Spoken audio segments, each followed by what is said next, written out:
এক শকুনের বাচ্চা তার বাবার কাছে বায়না ধরল, বাবা আমি মানুষের মাংস খাবো। শকুন বলল, ঠিক আছে বেটা, সন্ধ্যার সময় এনে দেব।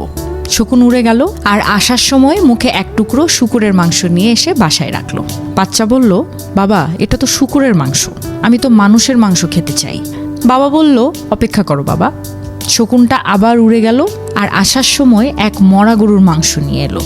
বাচ্চা আবারও বলল, আরে এটা তো গরুর মাংস নিয়ে এসছো, মানুষের মাংস কোথায়?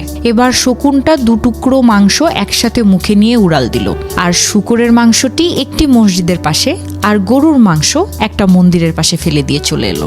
কিছুক্ষণের মধ্যে সেখানে শুরু হয়ে গেল দাঙ্গা, কয়েকশো মানুষের লাশ পড়ে গেল। তখন গাছের ডাল থেকে নেমে বাপ ছেলে মিলে খুব তৃপ্তিতে মানুষের মাংস খেলো। ছেলে মানুষের মাংস খেতে খেতে বাবাকে জিজ্ঞেস করলো, বাবা এত মানুষের মাংস এখানে কি করে এলো? শকুন বলল, এই মানুষ জাতটাই এরকম, সৃষ্টিকর্তা এদেরকে সৃষ্টির সেরা